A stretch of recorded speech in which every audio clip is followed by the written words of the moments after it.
یہی ہے آرزو تعلیم قرآن عام ہو جائے، ہر ایک پرچم سے اونچا پرچم اسلام ہو جائے۔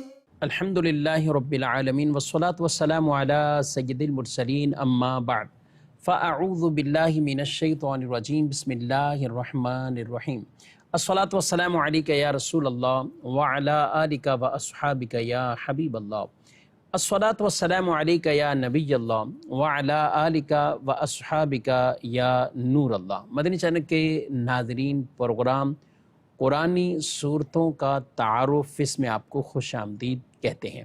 اللہ پاک ہم سب کے علم میں برکتیں عطا فرمائے، قرآن کا نور، قرآن کا فہم، قرآن کا علم ہم سب کو اللہ رب العالمین عطا فرمائے، اور نور قرآن سے میرے اور آپ کے سینوں کو روشن منور فرمائے۔ ناظرین کرام، اس پروگرام میں بطور خاص کسی ایک صورت مبارکہ کا تعارف پیش کیا جاتا ہے، اور اس سورہ مبارکہ کا سبب نزول یا اس کے اندر بطور خاص جو واقعات پیش آئیں جن کا تذکرہ اللہ رب العالمین نے فرمایا ہے، اس کے چند مضامین پر بھی گفتگو ہوتی ہے۔ اول تاخیر ہمارے ساتھ پروگرام میں شامل رہیے انشاءاللہ العزیز۔ آج سورہ مبارکہ سورہ قصص، قرآن مجید فرقان حمید کے 20ویں پارے میں سورہ قصص موجود ہے۔ یہ سورہ مبارکہ مکی صورت ہے۔ قرآن پاک کی کئی صورتیں جو کہ مکی ہیں اور کئی صورتیں مدنی ہیں۔ ہجرت سے قبل جو کچھ نازل ہوا مکی کہلاتا ہے، اور ہجرت کے بعد جو کچھ نازل ہوا وہ مدنی کہلاتا ہے۔ سورہ قصص کے بارے میں فرمایا گیا کہ 4 آیتوں کے علاوہ بقیہ سب مکی ہیں۔ سبحان اللہ، صحابہ کرام علیہ مردوان نے کتنی محنتوں کے ساتھ قرآن سے ایک لگاؤ تھا، تعلق تھا، کہ کتنی محنتوں اور محبت کے ساتھ قرآن پاک کو نبی پاک صلی اللہ علیہ وسلم سے سیکھا، سمجھا، ایک ایک آیت کے بارے میں یاد رکھا اور اسے بیان کیا، اور کہا کہ یہ جیسے کہ یہ سورہ مبارکہ کہ 4 آیتیں مدنی ہیں، بقیہ مکی ہے، یعنی 4 آیات کے علاوہ بقیہ سب وہ مکی صورت ہے۔ یعنی ایک ایک آیت کے متعلق جو رسول اللہ صلی اللہ علیہ وسلم ہدایت فرماتے رہے، صحابہ اسے یاد رکھتے تھے۔ سورہ قصص کے حوالے سے فرمایا کہ الذین آتیناہم الکتاب، اس آیت مبارکہ سے لے کر لا نبتغی الجاہلین، یہ 4 آیتیں یہاں سے لے کر یہاں تک ہیں، یعنی لا نبتغی الجاہلین، یہاں تک یہ 4 آیتیں مکمل ہوتی، یہ مدنی ہیں۔ اور ایک آیت اس میں ان الذی فرض علیک القرآن، یہ والی آیت مبارکہ کہ جس کے بارے میں فرمایا گیا مکہ مکرمہ اور مدینہ منورہ کے درمیان میں نازل ہوئی۔ اللہ اکبر، یعنی یہ انداز ہے قرآن سے ایک ایک آیت کو باقاعدہ جس طرح انہوں نے سمجھا، سیکھا اور آگے بیان فرمایا۔ سبحان اللہ۔ اس سورہ مبارکہ کے 9 رکوع ہیں اور 88 اس کی آیتیں ہیں، اور یہ سورہ مبارکہ 20ویں پارے میں موجود ہے۔ قصص کا معنی ہے واقعات اور قصے۔ اس سورہ مبارکہ میں مختلف واقعات موجود ہیں۔ حضرت موسیٰ علیہ السلام کی پیدائش، پھر موسیٰ علیہ السلام کا دریا میں آپ کی والدہ کا انہیں ڈال دینا، پھر کس طرح فرعون کے پاس پہنچنا، پھر فرعون جس نے اپنے ظالم لوگ چھوڑے ہوئے تھے اور یہ ظالمانہ حکم اس نے کیا ہوا تھا کہ کسی بھی لڑکے کو زندہ نہیں رکھنا، انہیں مار دینا ہے، قتل کرنا ہے، تو ان سے اللہ پاک نے ان شریروں سے کیسے حضرت موسیٰ علیہ السلام کی حفاظت فرمائی، اور فرعون ہی کو ایک طرح کا ظاہری محافظ بنا دیا، یعنی اسی کے ذمہ لگا دیا، یہ رب کی شانیں ہیں۔ تو یوں حضرت موسیٰ علیہ السلام کا وہ واقعہ اس میں موجود ہے۔ اسی طریقے سے فرعون، قارون، ان کے واقعات بھی موجود ہیں۔ حضرت موسیٰ علیہ السلام کے مدین جانے کا، حضرت شعیب علیہ السلام کی بیٹی سے نکاح ہونے کے حوالے سے یہ بھی واقعات اسی سورہ مبارکہ میں موجود ہیں۔ انشاءاللہ کچھ اس کا خلاصہ بیان کریں گے، کچھ مضامین بھی بیان کریں گے۔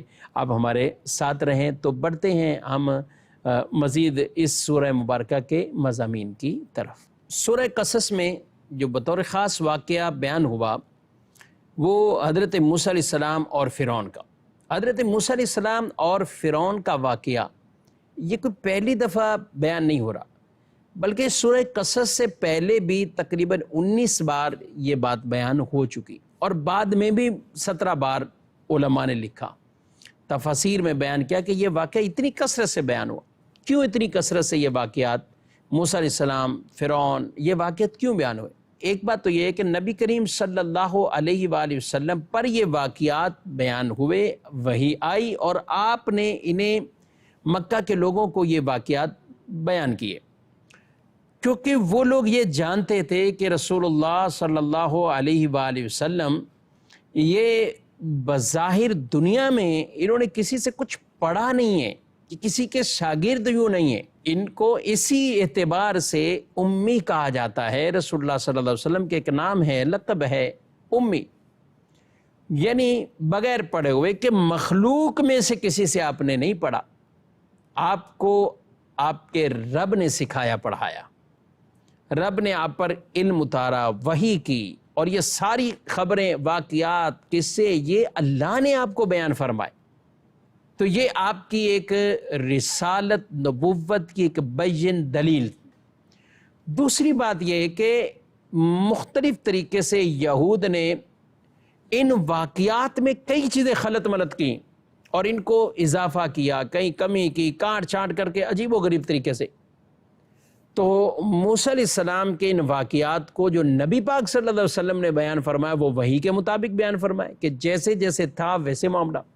واقعات چونکہ مشہور تھے تو یوں آپ صلی اللہ علیہ وسلم کے بارے میں وہ لوگ بھی حیران رہ جاتے تھے کہ یہ بظاہر انہوں نے تو کہیں اور سے تو باقاعدہ یہ تاریخ کا علم نہیں سیکھا، لیکن یہ تاریخ کیسے بتا رہے ہیں؟ تو وہ تاریخ ایسے بتا رہے تھے کہ اللہ رب العالمین پیارے حبیب صلی اللہ علیہ وسلم پر وحی فرما رہا تھا، اور حضور آگے ان کو پچھلی تاریخی باتیں بتا رہے تھے اور وہ واقعات سکھا رہے تھے، سمجھا رہے تھے۔ اللہ پاک ارشاد فرماتا ہے نَتْلُو عَلَيْكَ مِن نَبَإِ مُوسَى وَفِرْعَوْنَ بِالْحَقِّ لِقَوْمٍ يُؤْمِنُونَ، ہم تم پر پڑھیں موسیٰ اور فرعون کی سچی خبر ان لوگوں کے لیے جو ایمان رکھتے ہیں۔ ایمان والوں کے لیے بطور خاص کہا کیونکہ وہی ان واقعات سے کچھ سبق حاصل کریں گے، وہ ان سے درس حاصل کریں گے۔ فرمایا ان فرعون علا فی الارض وجعل اہلها شیعا یستضعف طائفة منهم یذبح ابناءهم ویستحیی نساءهم انہ کان من المفسدین، بے شک فرعون نے زمین میں غلبہ پایا تھا اور اس زمین کے لوگوں کو اپنا تابع بنا لیا۔ ان میں ایک گروہ کو کمزور دیکھتا، ان کے بیٹوں کو ذبح کرتا اور ان کی عورتوں کو زندہ رکھتا۔ بے شک وہ فسادی تھا، یعنی جن کے ہاں بیٹا پیدا ہو تو اس کو مار دیتا، ذبح کر دیتا، اور جن کے ہاں بیٹیاں ہوں انہیں وہ زندہ رکھتا تھا۔ معاملہ یہ تھا کہ مصر کی سرزمین میں فرعون کا غلبہ تھا۔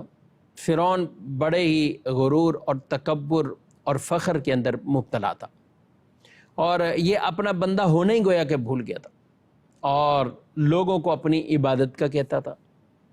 اب جب اس طرح کا معاملہ ہوا کہ اپنے ہی کاہنوں جادوگروں نے اس کو جب بتایا اور اس کے کسی خواب کی ایک تعبیر بتائی گئی کہ کوئی ایک لڑکا پیدا ہوگا بنی اسرائیل میں جو یہ تخت ادھر ادھر کر دے گا، اور اس وقت اس نے بنی اسرائیل کے لوگوں میں ان کے اندر جو بیٹے پیدا ہوتے تو یہ ان کو مروا دیتا تھا، ذبح کرتا تھا۔ باقاعدہ اس کے سپاہی لوگ، عورتیں یہ نشاندہی کے لیے، خبر لانے کے لیے کہ کس کے یہاں ولادت ہو رہی ہے، کس کے یہاں کیا پیدا ہوا، تو یہ اس کو بتاتے اور اس کے سپاہی جا کے مار دیتے تھے۔ تو یوں سب کے بچوں کو مارا جا رہا تھا، لڑکوں کو مارا جا رہا تھا اور لڑکیوں کو یہ زندہ رکھتا تھا کہ ان سے خدمت کے کام لیں گے، اور لڑکوں کو مار دیتا تھا۔ اور یہ بھی کہا گیا کہ خواب نہیں بلکہ ویسے ہی اس کو کاہنوں نے جو حساب کتاب بناتے، تو اس نے ویسے ہی اس کو بتا دیا کہ تمہاری بادشاہ کا تختہ وہ یوں الٹایا جائے گا، تو وہ لڑکا کوئی پیدا ہوگا، تو اس نے کہا کہ لڑکوں کو ہی مار دو، جب وہ مر جائیں گے تو پیچھے کچھ کوئی رہے گا نہیں۔ تو چنانچہ موسیٰ علیہ السلام کی ولادت ہوئی، اور موسیٰ علیہ السلام کی والدہ وہ پریشان تھی کہ کیا ہوگا۔ اللہ پاک نے ارشاد فرمایا ہے، اور والدہ کی طرف وحی یعنی الہام کیا، اور وحی کی نسبت جب بھی غیر نبی کی طرف ہو تو اس سے مراد الہام ہوتا ہے۔ یہ کئی مقامات پر اور بھی اس کو بیان کیا گیا، قرآن پاک میں بھی ہے اس کے اطلاقات، اور احادیث طیبہ کے اندر بھی ہے۔ فرمایا وَأَوْحَيْنَا إِلَىٰ أُمِّ مُوسَىٰ أَنْ أَرْضِعِيهِ فَإِذَا خِفْتِ عَلَيْهِ فَأَلْقِيهِ فِي الْيَمِّ وَلَا تَخَافِي وَلَا تَحْزَنِي إِنَّا رَادُّوهُ إِلَيْكَ وَجَاعِلُوهُ مِنَ الْمُرْسَلِينَ۔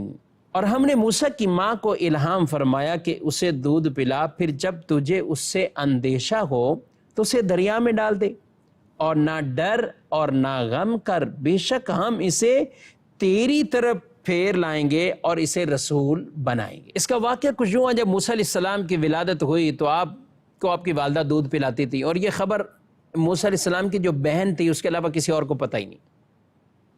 تو یہ بھی بیان کیا گیا کہ موسیٰ علیہ السلام بچپن میں بھی روتے نہیں تھے، نہ حرکت کرتے تھے نہ کوئی روتے تھے، اور یہ اللہ کی طرف سے سبحان اللہ حکمتیں ہیں، اور اللہ کی طرف سے ہی ان کے دلوں میں باتیں یہ ڈال دی گئی۔ الہام ان کی والدہ کو ہو گیا کہ ڈرو نہیں، دودھ پلاؤ، جب ڈرنے لگ جاؤ اور یہ اندیشہ ہے کہ وہ مار دیں گے، قتل کر دیں گے، تو پھر دریا میں ڈال دو، اور پھر بھی ڈرنا نہیں ہے۔ اللہ کا یہ وعدہ ہے کہ تمہاری طرف ہی لوٹائیں گے، تمہاری طرف اسے ہم لوٹائیں گے، اِنَّا رَادُّوهُ إِلَيْكَ، تمہاری طرف ہم لوٹا دیں گے، پھیر دیں گے، بس تم ڈرو نہیں۔ تو دریائے نیل کے اندر حضرت موسیٰ علیہ السلام کو ایک صندوق میں ڈال کر انہوں نے ڈال دیا۔ جب ان کو خطرہ لاحق ہوا تو ایک رات انہوں نے صندوق میں ڈال دیا، اور وہ صندوق دریا کے اندر، اب وہ دریا کی موجوں میں ہے۔ آگے اللہ پاک ارشاد فرماتا ہے، تو اسے فرعون کے گھر والوں نے اٹھا لیا تاکہ وہ ان کے لیے دشمن اور غم بنے، بے شک فرعون اور حامان اور ان کے لشکر خطا کار تھے۔ اب جب دریا کی موجوں سے وہ صندوق گزرتا ایک نہر وہ بھی تھی کہ اس دریا سے ایک نہر جدا ہوتی جو فرعون کے محل کی طرف جا رہی تھی، اور یہ صبح نہر کے کنارے سیر کر رہا ہے، تو یوں اس کا وہ صندوق اٹھا کر فرعون کے پاس پہنچایا گیا۔ جب اس نے دیکھا تو اس صندوق کو کھولا گیا تو اندر ایک بچہ ہے جو اپنے انگوٹھے کو، انگلیوں کو چوس رہا ہے۔ اس پر ان کی بیوی نے کیا کہا، سبحان اللہ، وَقَالَتِ امْرَأُ فِرْعَوْنَ قُرَّةُ عَيْنٍ لِّي وَلَكَ لَا تَقْتُلُوهُ عَسَىٰ أَن يَنفَعَنَا أَوْ نَتَّخِذَهُ وَلَدًا وَهُمْ لَا يَشْعُرُونَ۔ اور فرعون کی بیوی نے کہا، یہ بچہ میری اور تیری آنکھوں کی ٹھنڈک ہے، اسے قتل نہ کرو، شاید یہ ہمیں نفع دے یا ہم اسے بیٹا بنا لیں۔ وہ بے خبر تھے، اور وہ بے خبر تھے، اور وہ بے خبر تھے۔ اب معاملہ یہ ہوا کہ فرعون کی بیوی نے کہا، بیوی نیک خاتون تھی اور انبیاء کی اولاد میں سے تھی، اور یہی بیوی جو آسیہ جو مسلمان ہوئی، یہ بیوی نے کہا کہ یہ بچہ سال سے زیادہ کا معلوم ہوتا ہے، پتہ نہیں کس ملک سے یہ چلتا ہوا پانی میں آ رہا ہے، تو تم نے جو قسم کھائی ہے یا تم نے جو ارادہ کیا ہوا ہے وہ تو ایک سال کے اندر اندر جو بچے پیدا ہوں گے نا اس میں، تو یہ تو سال سے زیادہ لگ رہا ہے۔ پھر دوسری بات، تمہیں جو خطرہ ہے وہ مصر کے اندر یہاں لوگوں سے ہے، کسی دوسرے ملکوں سے آنے والوں سے خطرہ تھوڑی ہے۔ تو بی بی آسیہ کی اس گفتگو سے یہ مان گئے، ہاں یہ بات تو ٹھیک ہے، حالانکہ وہ انجام سے بے خبر تھے کہ آگے ہونا کیا ہے۔ اب یوں یہ طے پایا کہ یہ بچہ ہمارے پاس رہے گا، اس کی ہم پرورش کریں گے، اس کو بڑا کریں گے۔ لیکن معاملہ یہ ہوا کہ حضرت موسیٰ علیہ السلام نے کسی عورت کا دودھ نہیں پیا، اور یہ بھی اللہ کی طرف سے ان کے دل میں گویا کہ یہ بات ڈالی گئی۔ اور قرآن میں اللہ فرماتا ہے وَحَرَّمْنَا عَلَيْهِ الْمَرَاضِعَ مِن قَبْلُ فَقَالَتْ هَلْ أَدُلُّكُمْ عَلَىٰ أَهْلِ بَيْتٍ يَكْفُلُونَهُ لَكُمْ وَهُمْ لَهُ نَاصِحُونَ، اور ہم نے پہلے ہی سب دائیاں اس پر حرام کر دی تھی۔ تو موسیٰ کی بہن نے کہا کیا میں تمہیں ایسے گھر والے بتا دوں جو تمہارے اس بچے کی ذمہ داری لے لیں اور وہ اس کے خیر خواہ بھی ہوں، اب دودھ تو کسی عورت کا موسیٰ علیہ السلام پی نہیں رہے تھے، تو آپ کی بہن وہ دیکھنے آئی کہ کیا ہے، اور بھائی کو دیکھا، امی کو تسلی دی، ان کو کہا کہ میں ایک ایسی دائی کو جانتی ہوں، تو اس دائی کا یہ دودھ بچہ پی لے گا، اور وہ بچے کے لیے بڑی خیر خواہ ہیں، آپ اس کے گھر میں اس کو بچے کو دے دیا جائے اور وہ اس کو دودھ پلائیں گے، اس کی پرورش کریں گے۔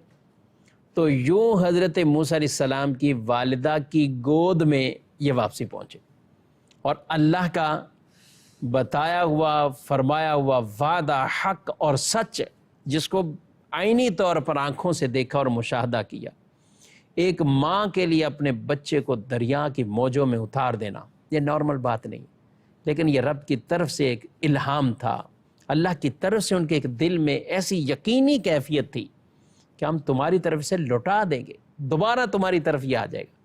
تو وہ سمجھ گئی یہ بھی اللہ کے پیغمبر ہیں، اللہ کے نبی ضرور ہوں گے، تبھی یہ بچہ یہ ان شریروں اور ظالموں سے محفوظ رہا، اور یوں موسیٰ علیہ السلام کی پرورش یہ فرعون اور اس کے محل میں ہوتی رہی۔ پھر اللہ پاک نے موسیٰ علیہ السلام کو جب یہ آگے جا کر پھر احکامات دیے، جنہوں نے اپنی نبوت کا اعلان بھی کیا، پھر احکامات بھی آئے، اور پھر فرعون کے سامنے آ کر کلمہ حق وہ بیان کیا، تو وہ ڈیٹیل اور تفصیل مختلف پاروں میں موجود ہے۔ ناظرین کرام، اس میں مزید اور بھی بہت سے اہم واقعات ہیں، دلچسپ واقعات۔ حضرت موسیٰ علیہ السلام کے مدین پہنچنا، اور وہاں پر جا کر حضرت موسیٰ علیہ السلام کا حضرت شعیب علیہ السلام کی بیٹیوں کے ساتھ جو بھلائی والا معاملہ کرنا، اور پھر کیسے حضرت شعیب علیہ السلام نے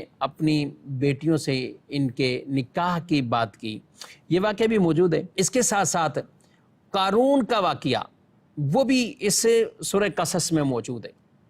اللہ پاک نے ارشاد فرمایا ہے ان قارون کان من قوم موسیٰ فبغى علیہم، کہ بے شک قارون موسیٰ کی قوم سے تھا، پھر اس نے قوم پر زیادتی کی۔ یہ بیسک تو موسیٰ علیہ السلام کا رشتہ دار بھی تھا، چچا کا بیٹا، اور تھا بھی بڑا اچھا آدمی تھا، اس نے اخلاق والا بھی تھا، بہترین قاری تھا، بہترین تلاوت تھی اس کی، اور اس کے ساتھ ساتھ کئی اور اچھی صفات بھی تھیں، لیکن جیسے جیسے مال ملا اور کثرت سے مال اس کے پاس آیا، اتنا مال، اللہ پاک فرماتا ہے وَآتَيْنَاهُ مِنَ الْكُنُوزِ مَا إِنَّ مَفَاتِحَهُ لَتَنُوءُ بِالْعُصْبَةِ أُولِي الْقُوَّةِ إِذْ قَالَ لَهُ قَوْمُهُ لَا تَفْرَحْ إِنَّ اللَّهَ لَا يُحِبُّ الْفَرِحِينَ۔ ہم نے اس کو اتنے خزانے دیے کہ جس کی کنجیاں چابیاں اٹھانا ایک طاقتور جماعت پر بھاری تھی، چابیاں نہیں اٹھا سکتی تھی جماعت۔ اللہ اکبر۔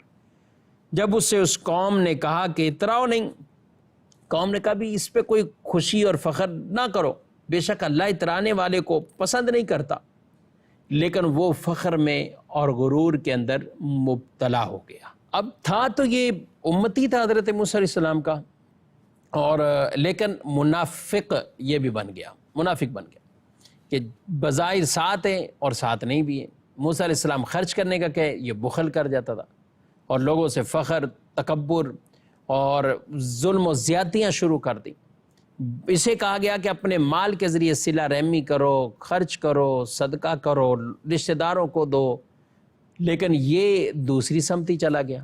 یہ دوسری سمتی جب نکلا، موسیٰ علیہ السلام کو جب اللہ پاک نے یہ والی کامیابیاں دیں کہ بنی اسرائیل کو محفوظ رکھا، فرعون غرق ہوا اور ان کو دریا سے پار کیا گیا۔ اب وہاں پر جا کر پھر مختلف ڈیوٹیاں اور ذمہ داریاں حضرت موسیٰ علیہ السلام نے اپنے بھائی حضرت ہارون علیہ السلام کو دیں۔ اس سے قارون کو حسد ہو گیا اور یہ کہنے لگا کہ میں بہترین توریت کا قاری ہوں اور یہ سب کچھ ہے، لیکن پھر مجھے وہ ڈیوٹی نہیں ملی، ذمہ داریاں نہیں ملی۔ تو حضرت موسیٰ علیہ السلام نے کہا کہ یہ منصب اللہ نے انہیں عطا فرمایا، منصب اللہ نے عطا فرمایا۔ تو اس پر یہ موسیٰ علیہ السلام سے جھگڑا کرنے لگا۔ موسیٰ علیہ السلام مسلسل اس آدمی کو سمجھاتے رہے مال کے اعتبار سے بھی، کہ تمہارے کبھی کہتا تھا میرے پاس مال زیادہ ہے، میرا منصب زیادہ ہے، میرے پاس مال ہے اور اللہ مجھ سے راضی ہے تبھی تو میرے پاس مال ہے۔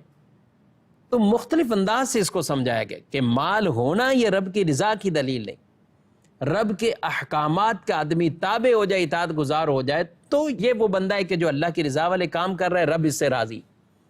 لیکن قارون نے یہ چیزیں ایک بھی نہ سنی۔ زکوٰۃ کا وقت آیا تو پھر بھی اس نے معاذ اللہ ثم معاذ اللہ حضرت موسیٰ علیہ السلام پر ایک عورت کے ذریعے الزام لگا دیا۔